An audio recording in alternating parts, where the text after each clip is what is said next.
मुझे राम के विरह में मत मारो। मैं राम के बिना उसी तरह नहीं जी सकता हूँ जैसे जल के बिना मछली नहीं जी सकती। जिये मीन बरुबार विहीना, फनी बिनु फनी मनी बिनु फनी जिये जिन दीना। लेकिन मेरा स्वभाव क्या है, मैं अपना स्वभाव कह रहा हूँ कि राम के बिना मैं नहीं जी सकता। भले मणि के बिना सर्प जी जाए, जल के बिना मछली जी जाए, लेकिन मैं राम के बिना नहीं जी सकता। तुम राम को वन में मत भेजो, यहीं अयोध्या में रहने दो, सुख से भरत को राजा में बना दूंगी, लेकिन राम को वन में मत करो। नहीं तो मैं ही नहीं, अयोध्या के कई लोग मर जाएंगे, ये ठीक नहीं होगा। राम ने तुम्हारा क्या बिगाड़ा है, क्या किया? तुम तो हमेशा प्रशंसा करते थे राम की और आज देने की बात करते थे, आज कैसे बदल गई, ये हो गई वो हो गई। इतना सुनते ही कई अब पूरा खुल गई। कहते हाँ, मैं तुमको भी जानती हूँ कि तुम मुझसे कितना प्रेम करते हो। यदि मंथरा ने मुझे नहीं बताया होता तब मुझे क्या पता था कि तुम ऐसी कपट की चाल मेरे साथ चल रहे हो। बिल्कुल दांतों से ओठ दबा करके और आंखों को तिरछा करके कहते कपटी कहीं के, तुम्हारा सारा प्रेम झूठा था। ऐसे बोल रहे महाराज दशरथ तो बिल्कुल सीधे साधे, जो भीतर बात थी वही बाहर थे। इन कई डांटने लगे, बहुत सत्यवादी बनते हो ना। महाराज दशरथ ने कह दिया था कि रघुकुल रीति सदा चली आई, प्राण जाए और वचन न जाए। उन्होंने वर देने के पहले कहा था कि प्राण चला जाता है रघुकुल में, लेकिन वचन नहीं जाता है, तुम मांगो। और जब कहने लगे कि राम को वन में मत भेजो, तब कहती है उस समय रघुवंशी थे ना, अब कौन वंशी हो गए? कहते थे प्राण जाए वर वचन न जाए, तो क्यों वचन बदल रहे हो? राम को वन में भेजना होगा। और लास्ट में इतना तक कह दिया, प्रात होत मुनिवेश धरी, जौन राम बन जाए, मोर मरण राउर अजस नृप समझिए मनवा। यदि सवेरे होते होते कल राम बन नहीं गए तो मैं जहर खा करके मरूंगी, और तुम्हारा अपजस, झूठ बोलने का जो अपजस सारे संसार में फैले, वचन दे करके भी नहीं पाएंगे। मैं तो मरूंगी, मैं तो जी नहीं सकती। सवेरे होते होते राम को वन में भेजना है। होत प्रात मुनिवेश धरी, जौन राम बन जाए। इस तरह से कही, यहाँ तक बातें सब आकर के रुके। महाराज दशरथ पुनः मूर्छित हो जा रहे थे। इसी में रात बीत गई, सवेरा हुआ। महाराज दशरथ तो प्रतिदिन 3:30 बजे 4 बजे जग जाते थे। आज कोप गृह में रहे तो वहाँ राजभवन में सब बंदी मागध आदि गीत गा गा कर महाराज को जगा रहे थे। वाल्मीकि रामायण में कथा। महाराज तो वहाँ थे नहीं, कोप भवन में थे। तो लोग सोचते क्यों नहीं आज जगे, क्या बात है, आज तो और अर्लियर जगना चाहिए था, आज तो फेस्टिवल है, रथ यात्रा है आज तो और जल्दी जगना चाहिए था, आज क्यों विलंब किए? तब सब लोगों ने मिलकर महाराज सुमंत को भेजा, मंत्री को, कि आप जाइए देखिए राजा जी कैसे। तो वहां पर गए तो कई तड़क करके बोल उठी, सुनिए इन्होंने मुझे वर देने के लिए कहा, आप जाइए और राम को हाजिर कीजिए। भरत को तो राज दिया जाएगा, उसमें देर हो जाए कोई बात नहीं, लेकिन राम को कल वन में जाना है। इसने कहा नहीं सुमंत जी से, राम को भेज दीजिए। राम का दर्शन करने के लिए राजा जी घिरे हुए, ऐसे बोलते। तब सुमंत जी गए और उधर से भगवान को लेकर के आएंगे। हम लोग दूसरे सिटिंग में सुनेंगे किस प्रकार भगवान बन जाने के लिए प्रस्तुत। हरे कृष्ण, जय श्री राम। पता नहीं रहस्य क्या हो सकता है, जवानी का मुख्य समय वन में बीत जाए ऐसा हमने सुना है कि सरकार जो आजीवन कारावास देती है, तो कंटिन्यूअस कोई जेल में रह जाए तो 14 बरस ही होता है मतलब जवानी का मुख्य अंग वन में बीत जाए इसके बाद होता है। और तो 14 संख्या का प्रयास होगा, जैसे लोग जानते हैं, पता नहीं।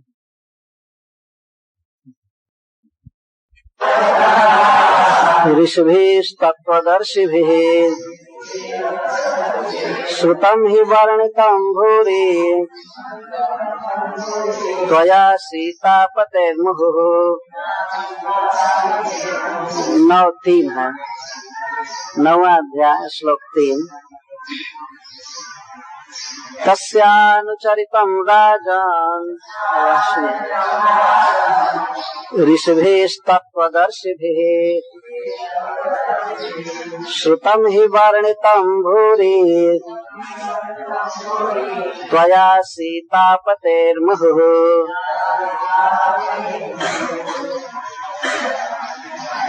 नहीं, अध्याय 10 का 3 भूल गया।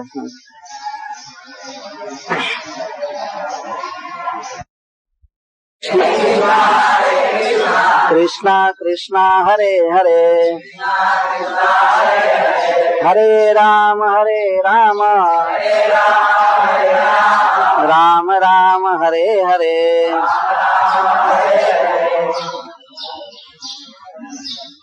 श्रील सुखदेव गोस्वामी कहते हैं, हे महाराज, तत्वदर्शी ऋषियों ने सीतापति भगवान के चरित्र का बहुत बहुत वर्णन किया है और आपने बारंबार उसे सुना है। अतः संक्षेप में मैं रामचरित कहूँगा। प्रातः काल के सत्र में कथा यहाँ तक पहुँची थी कि सुमंत जी गोप भवन में गए और महाराज दशरथ मूर्छित अवस्था में पड़े थे। तो वे कुछ नहीं रहे थे। तब तक कैकेयी ने कहा, ये राजा की जो ये दुर्दशा हुई है, यह अपने पुत्र राम में अत्यधिक स्नेह के कारण हुई है। आप जाइए और शीघ्र राम को उपस्थित कीजिए यहाँ। तो सुमंत्र जी गए लाने के लिए भगवान को।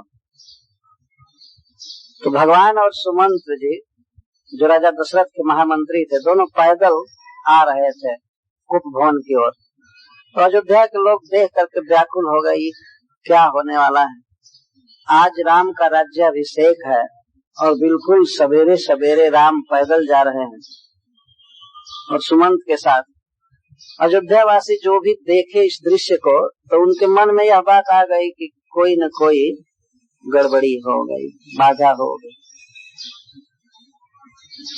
तो वहां जब गए भगवान, तो देखे कैकेयी बैठी हुई है, बहुत बुरा वेश धारण करके, मोटा कपड़ा पहन ली थी पुराना। और महाराज दशरथ भी नीचे ही गिर पड़े थे आसन से और मूर्छित पड़े हुए थे। तो जाकर कैकेयी को प्रणाम किए। कैकेयी देख रहे थे। तो भगवान श्री राम मानो संकेत से ये पूछे कि यह क्या बात है माता जी। तो कैकेयी ने कहा, राम, ऐसी बात है कि तुम्हारे पिता का तुम पर बहुत स्नेह है, मोह है। वे उस मोह का बंधन तोड़ना नहीं चाहते हैं। हमसे इन्होंने 2 बार मांगने के लिए कहा। एक बार से मैंने अपने पुत्र भरत को राज्य मांगा और दूसरे बार से तुमको बन जाने के लिए कह दिया। इतना कठोर बोल रही थी। तो यदि तुम पिता के धर्म को निर्वाह करना चाहते हो, पिता के धर्म का पालन करना चाहते हो, तो तुम वन चले जाओ, इनको कह दो कि जा रहा। इसी बात पर तुम्हारे पिता इतने दुखी हैं। और यदि तुम योग्य पुत्र हो, तुम पर इनका बहुत स्नेह है, तो तुमको भी चाहिए कि तुम पिता से स्नेह करो। तो पिता का धर्म समाप्त होने जा रहा है, ये जगत में असत्यवादी के रूप में प्रसिद्ध होंगे। इसलिए यदि तुम सत्पुत्रत्व का निर्वाह करना चाहते हो, तो इनकी आज्ञा मानो और वन में चले जाओ। बहुत कठोर बोल रहे। तो भगवान राम हंसने लगे। बहुत ही सुंदर वंदना है भगवान श्री राम के एक श्लोक में, गोस्वामी तुलसीदास जी ने किया है कि राज्य प्राप्ति का समाचार सुनकर भगवान का मुख खिला नहीं, और वन जाने का समाचार सुन करके विषाद से ग्रस्त नहीं हुआ। तो भगवान श्री राम की वह मंजुल मुखश्री हम सबके मन में सदा उदित रहे। वनगमन का समाचार सुनकर भी खुश रहे। तो हंसते हुए भगवान श्री राम ने कहा इतनी छोटी सी बात के लिए पिताजी दुखी हो गए। सुनु जननी सोई सुत बड़ भागी, जो पितु मातु बचन अनुरागी। हे माँ सुनो, इस संसार में वही भाग्यवान पुत्र है जो अपने माता पिता के वचन का पालन करता है। ये तो मेरा सौभाग्य होगा कि मैं वन में जाऊंगा। मुनिगण मिलन विशेष बन, सम्मत जननी तो। एक तो ये लाभ होगा हमको वन में कि मुनियों से भेंट होगी। मुनिगण मिलन विशेष बन, मुनियों से भेंट होगी, उनके साथ सत्संग होगा, जीवन सफल होगा। और दूसरी बात है कि तुम्हारी इच्छा है, तुम्हारी आज्ञा का भी पालन होगा और भरत को राज्य मिलेगा। सब तरह से ठीक है। तनय मातु पितु पोषणहारा, दुर्लभ जननी सकल संसारा।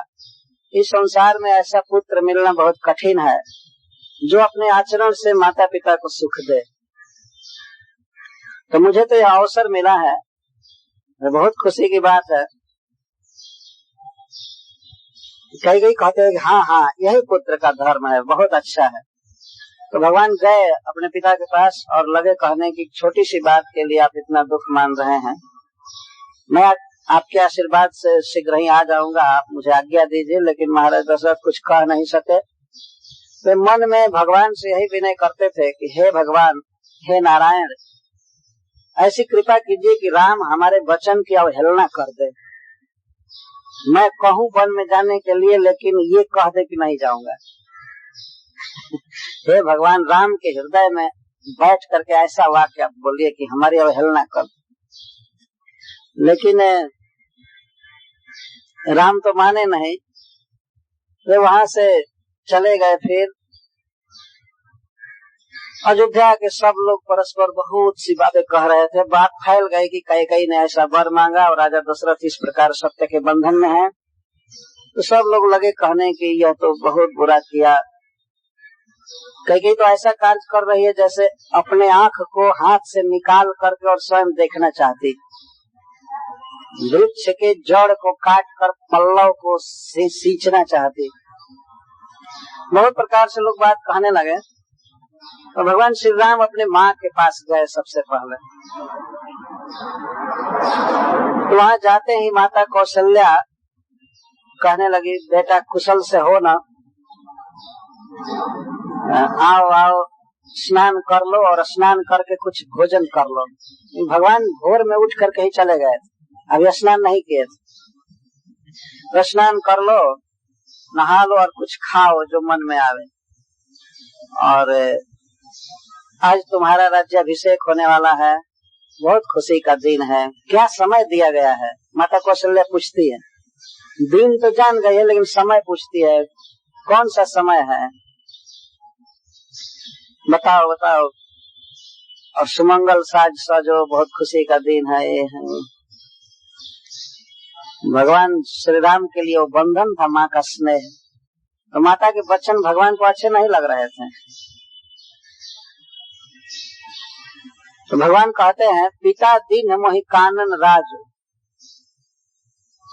भगवान ने कहा कि माँ, मेरे पिताजी ने मुझे वन विभाग का मंत्री बना दिया, फॉरेस्ट विभाग दे दिया। पिता ने मुझे जंगल का राज दिया। अयोध्या का राज छोटा था और वन तो बहुत बड़ा है। पूरा साउथ इंडिया और इधर महाराष्ट्र, ये सब वन ही वन, मध्य प्रदेश। पिता दीन मोहि कानन राज, मुझे कानन का राज्य दिया, वन का राज्य दिया है। और वन में और भी मेरा बहुत सा कार्य है, जाकर सत्संग करूंगा, जीवन सफल करूंगा। मेरी बहुत दिनों से इच्छा थी कि मैं शहर में ना रहूं, सिटी में ना रहूं, वन में रहने की मेरी इच्छा थी। तो पिता ने मुझे आज्ञा दे दिया, इसीलिए तो मुझे आज्ञा दो। इतना सुनते ही माता कौशल्या बहुत दुखित हो गई। वो कह नहीं सकती थी। और तब उसने पूछा कैसे हुआ। तो यहाँ वर्णन मिलता है कि भगवान श्री राम कुछ नहीं कह रहे थे इस विषय में, क्यों वन में जाना है। तो सुमंत्र जी का पुत्र वहां था, महामंत्री का पुत्र था, उसने कहा कि रानी जी ऐसी ऐसी बात है, और कैकेयी जी ने वर मांगा है महाराज से, महाराज सत्य के बंधन में हैं। तो अपने भाग्य को कोसने लगी कौशल्या, बहुत प्रकार से विलाप करने लगी को क्या हो गया, लिखने चला था शशि और लिखा गया राहु। इस तरह से अनेक प्रकार से विलाप कर रही है, क्या सुना करके क्या हो गया, मैं तो सुनी कि पुत्र को राज्य मिल रहा है और फिर वन में जाना पड़ा। सही कहा है कि कर्म की गति बड़ी कठिन है, कब क्या हो जाएगा कोई ठीक नहीं। अंत में कौशल्या जी ने ये कहा कि बेटा यदि तुम्हारे पिता की आज्ञा है वन में जाने की तो मैं तुम्हें कैसे रोकूं, लेकिन बड़ी माँ समझ करके मेरी बात मानो और वन में मत जाओ। तो जन जाऊं जान बड़ी माँ। भगवान श्री राम कैकेयी को ही माँ कहते थे और कौशल्या को बड़ी माँ कहते थे। आपने लोक में देखा होगा, अपने पिता के बड़े भाई की पत्नी होती है उसको बड़ी माँ कहते हैं लोक में, गांव में। और चाचा की पत्नी को चाची या छोटकी माँ ऐसे कहते हैं, छोटी माँ।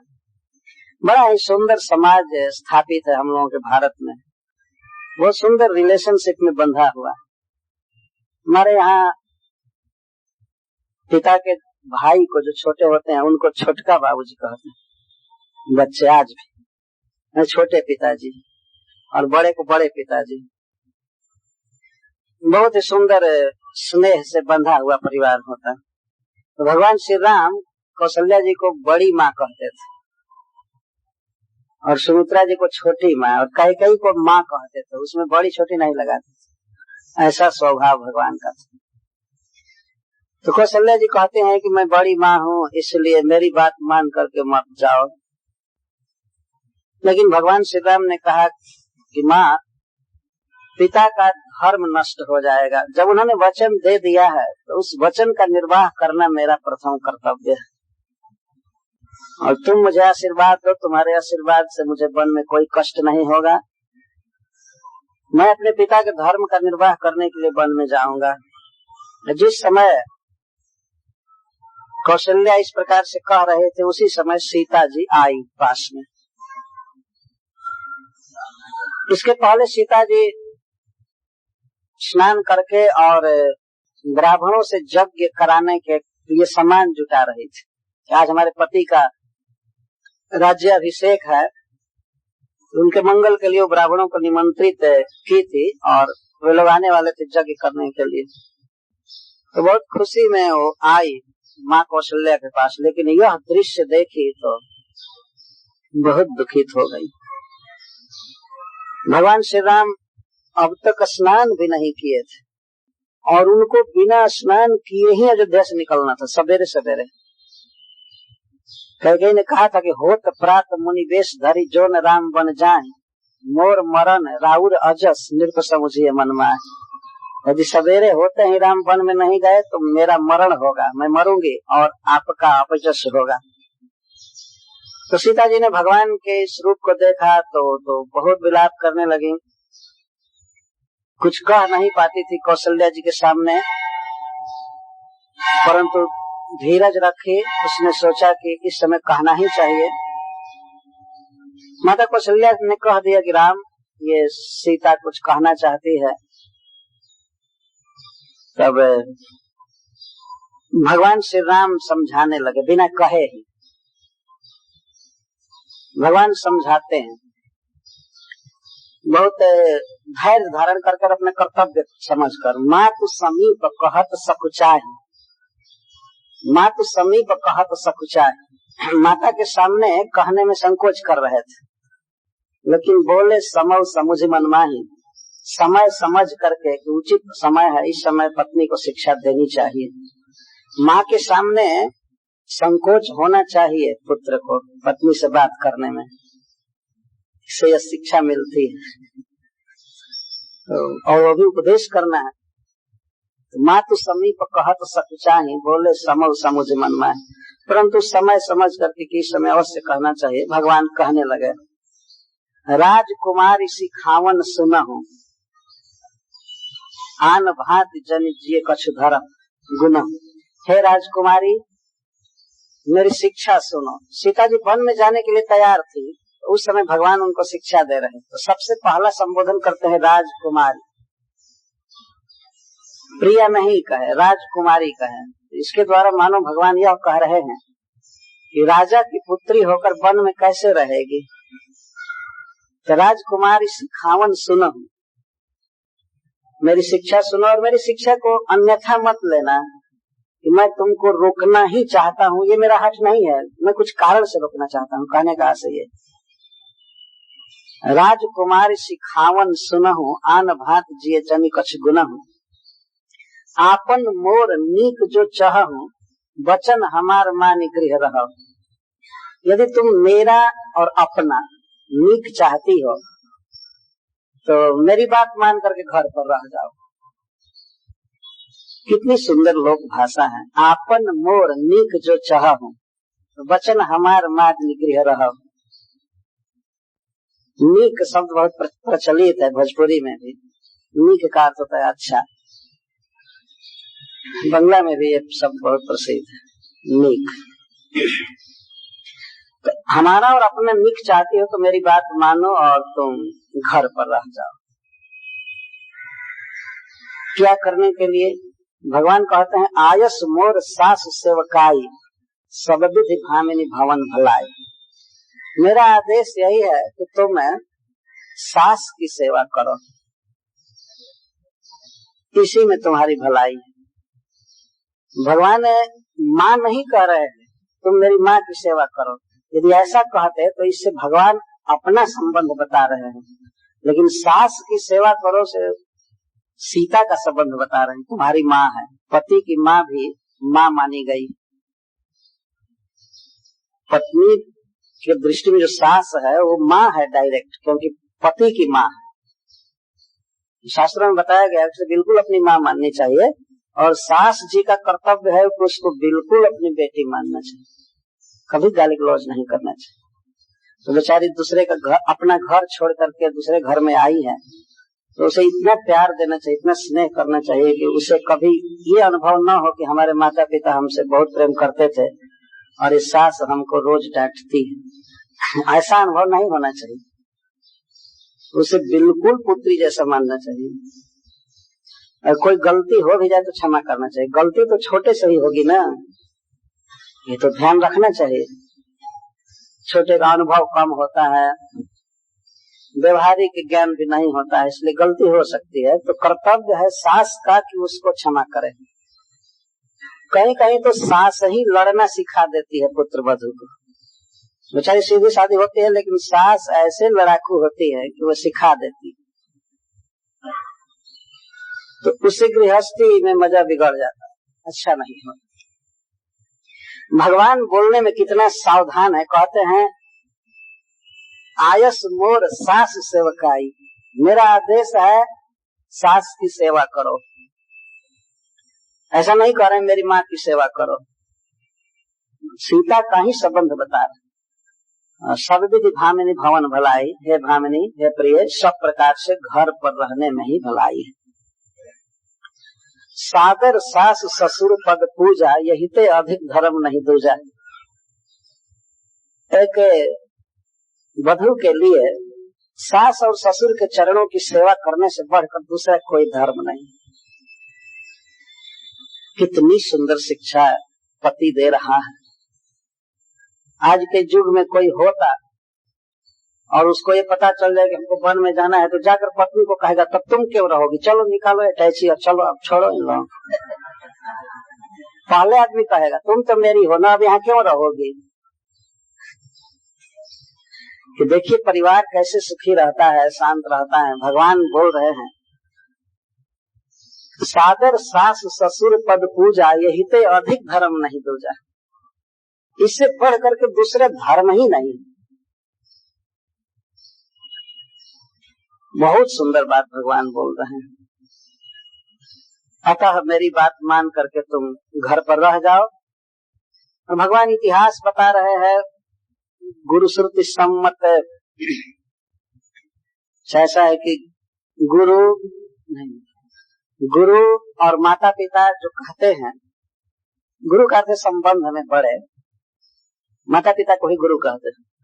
तो जो व्यक्ति अपने माता पिता की बात नहीं मानता है, जो स्त्री सास ससुर की बात नहीं मानती है और अपने हठ करती है, तो भगवान ने पहले ही कहा कि हे बामा, यदि तुम हठ करोगी कि मैं चलूंगी तो परिणाम ठीक नहीं होगा। भगवान इतिहास में दो लोगों का नाम बता रहे हैं कि नहुस और गालव, ये दोनों हठ करने के कारण बहुत दुख भोगे। पहले के लोग अपने स्वजनों को इतिहास सुनाया करते थे, आज का उदाहरण नहीं देते थे किसी का, इतिहास बताते थे। गालव नहुस नरेश, हठबस सब संकट सहे, गालव नहुस नरेश। नहुस महाराज चंद्रवंश में जन्म लिए थे और इनको इंद्र बनाया गया स्वर्ग में, लेकिन इन्होंने हठ कर लिया कि इंद्र की पत्नी मेरी पत्नी। बारंबार ऋषियों ने समझाया सबने कि महाराज ऐसा दुर्विचार ठीक नहीं है, आप ये आग्रह छोड़ दीजिए, लेकिन नहीं माने। अंत में सप्तर्षियों को पालकी में जोत करके जा रहे थे सची के पास, और पैर से मारे अगस्त जी को, अगस्त जी ने श्राप दे दिया, तुम सर्प हो जाओ, अजगर हो जाओ। नहीं तो अब तक वे इंद्र पद पर होते, उनको कौन हटा सकता था? गलती करने के कारण हटा दिए। गालव राजा भी बहुत संकट सहे जिद के कारण। तो इस तरह से हठ नहीं करना चाहिए, तुम घर पर रहो। और यह बात तो भगवान कहे हैं, अंत में कहते हैं, कानन कठिन भयंकर भारी, घोर घाम हिमबारी बयारी। अब वन का दुख बता रहे हैं। सीता अधिक तुमको अनुभव नहीं है कि वन क्या वस्तु होती। कानन कठिन भयंकर भारी, जंगल बहुत कठिन होता है, भयंकर होता है। भयं करोति इति भयंकर, जिसे भय उत्पन्न हो जाए, जिसको देखते ही कलेजा कांप जाए, ऐसा भयानक वन होता है। कानन कठिन भयंकर भारी, घोर घाम हिमबारी बयारी। घोर घाम, घोर हिम, घोर बारी और बयारी। बयारी का अर्थ तूफान, हवा, और घाम, जंगल में घोर घाम लगता है। घर्म कहते हैं संस्कृत में इसको। कहीं कहीं पर्वत की चट्टाने होती हैं, स्फटिक की चट्टाने, चाहे समतल, तो उनसे टकरा करके सूरज की किरणें बहुत तीखी लगती हैं कहीं कहीं। जैसे आपने शीशा एक देखा होगा, जिस पर सूरज की किरणें रिफ्लेक्ट होकर के केंद्रीभूत होती हैं, तो रुआ को जला देती है, आग लग जाती। वन में कहीं कहीं पर्वत से टकरा करके सूरज की किरणें आती, एक तो डायरेक्ट किरण लगती ही है, दूसरे चारों तरफ से टकरा करके जो आती है तो जलने लगता है व्यक्ति। गजेंद्र को ऐसा ही हुआ था, तो व्याकुल होकर उस सरोवर में पानी पीने गए थे। तो भगवान कहते हैं घोर घाम लगता है, घोर घाम, घोर हिम, और ठंडा भी बहुत अधिक पड़ता है पहाड़ में, जंगल में। बारी, और बड़ा घोर है बारी। बारी का अर्थ है वर्षा, जल, जोर की वर्षा होने लगती है, कोई आश्रय नहीं रहता है। ऐसी वर्षा होती है कि अब व्यक्ति कहाँ जाए कोई सूझ नहीं पड़ता है। गुफा में जाता है तो वहाँ बाघ और सर्प का भय रहता है, और बाहर वर्षा में रहता है, तो बहुत कठिन है जंगल का वास। और बयारी, बयारी का तेज हवा, बयार, बहुत तेज हवा चलती है, आंधी चलती है। तो ऐसे स्थान पर तुम चलने का साहस मत करो। घोर घाम हिमबारी बयारी, इस तरह से भगवान वर्णन कर रहे हैं। कंटक कुश मगकाकर नाना, और पथ में कंटक होते हैं, चलने में कुश होता है, अनेक प्रकार के कंकड़ होते हैं। चलब पया दही बिनु पद त्राण, पैदल चलना पड़ता है, वो भी बिना पद त्राण के। जूता का को कहते हैं पद त्राण, पैर की रक्षा करने वाला। लेकिन मान लो यहाँ से तो कोई एक चप्पल पहन करके चलोगी, लेकिन वो तो 1 महीने में ही टूट जाएगा, 14 वर्ष रहना है।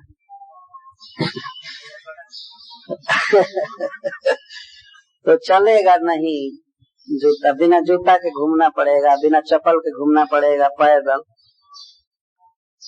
और उस पर भी चरण कमल मृदु मंज तुम्हारे, मार्ग अगम भूमि धर भारे, और तुम्हारे चरण अति मृदु हैं, तुम्हारे चरण कमल के समान है, अति मृदु हैं, और कहीं कहीं बहुत बड़े बड़े पर्वत की चढ़ाई पड़ेगी। भूमिधर का अर्थ पर्वत, बहुत बड़े बड़े पर्वत पड़ेगी। कंदर खो नदी नद नारे, जंगल में तो कहीं कहीं कंदराएं पड़ेगी, गुफाएं भारी भारी, और खो है, खो शब्द का अर्थ होता है पर्वत के ऊंचे शिखरों के बीच में जो जगह होती है जहाँ गौएं चरती हैं, चाहे बाघ भालू आदि रहते हैं, उसको खो होता है। ये खो शब्द बहुत प्रचलित है। कंदर खो खो नदी गिरनारे, नदी नद नारे, कहीं कहीं नदियां भयानक होती है, कहीं नद होते हैं, कहीं बड़े बड़े नाले होते हैं। अगम अगाध न चाहे निहारे, इतने वे कठिन होते हैं कि देखने में डर लगता है, न जाए निहार, देखने में डर लगता है। तो इस प्रकार के दुख हैं। और भालू बाघ वृक और केहरी सिंह और हाथी, भालू बाघ वृक केहरी नागा, करहि नाग सुन धीरज भागा। जंगल में जब हाथी गरजते हैं, बाघ भालू आदि, तो सुन करके धैर्य समाप्त हो जाता है। कमजोर दिल वाला आदमी तो उसी समय मर जाएगा, हार्ट अटैक हो जाएगा, इतना भयानक बोलते हैं। केवल बोली सुन करके ही धैर्य समाप्त हो जाता है उनकी। अटैक करे और सामने से कोई देख ले तब तो कहना ही क्या, इतना भयानक होते। इस विषय में एक सत्य घटना घटी थी हमारे गांव के पास। एक बार कुछ लोग मंच बनाकर जंगल में एक बाघ को मारना चाहते थे, बहुत से पशुओं को खा गया था, यहाँ तक कि मनुष्य की भी हत्या कर दिया। तो राइफल चलाने में एक बहुत एक्सपर्ट व्यक्ति थे, वो मंच बना करके और उस पर बैठे थे।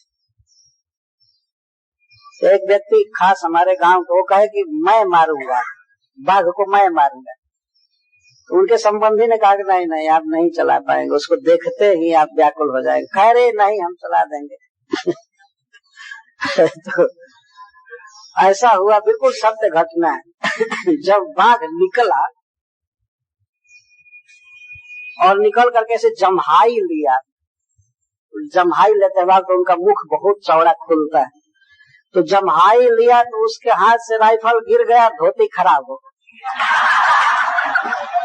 ये दशा। तो खैर यही थी कि वो राइफल नीचे नहीं गिरा और अंत में वो बाघ कहीं चला गया, मार नहीं पाए लोग।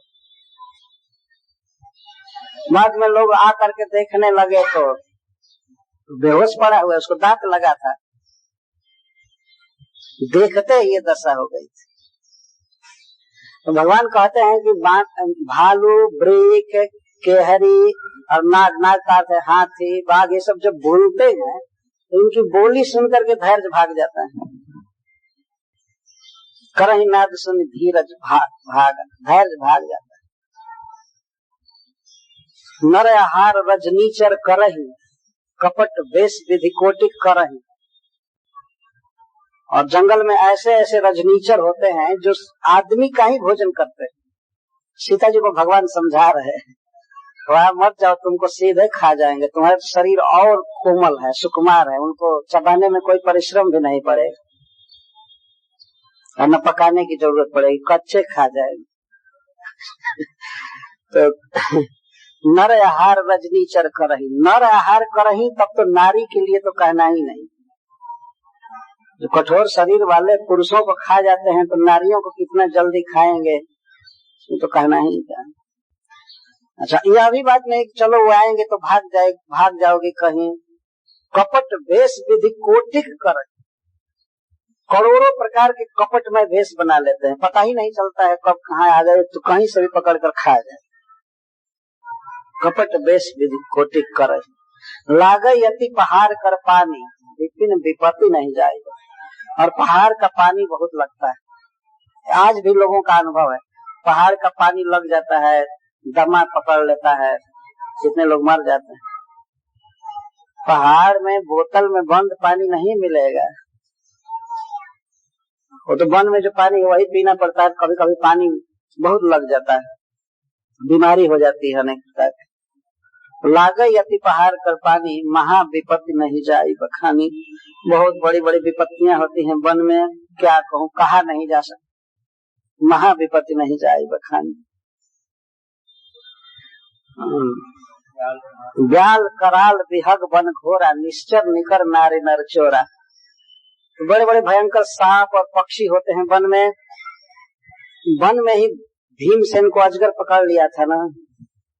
शहर में तो कम से कम सेफ है, यहाँ तो अजगर पकड़ेगा नहीं।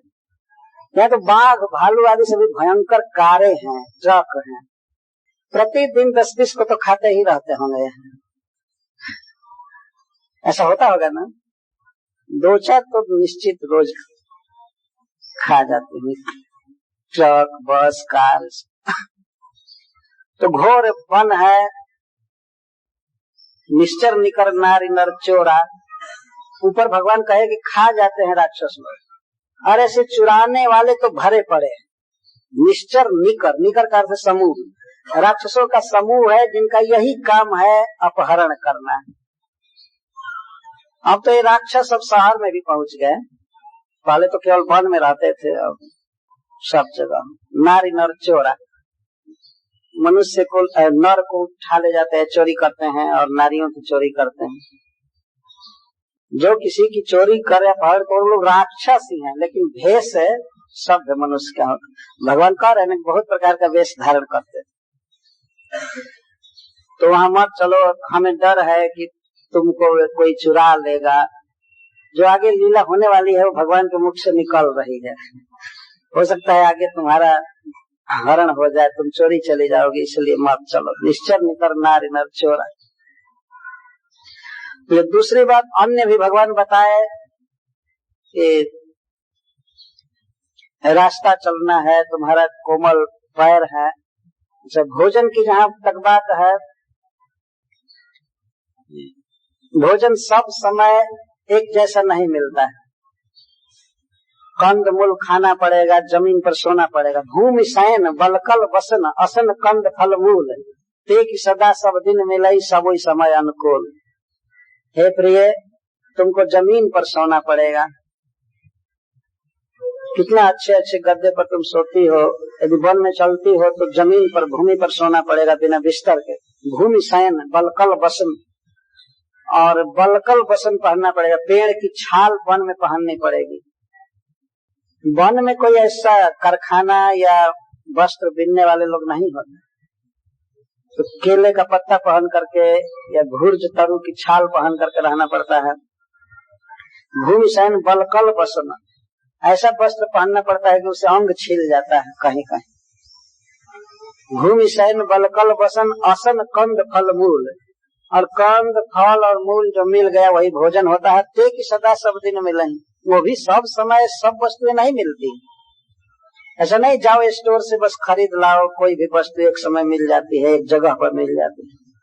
सब समय और सब स्थान में सब वस्तुएं नहीं मिलती हैं। सभी समय अनुकूल, सभी चीजें समय पर मिलती,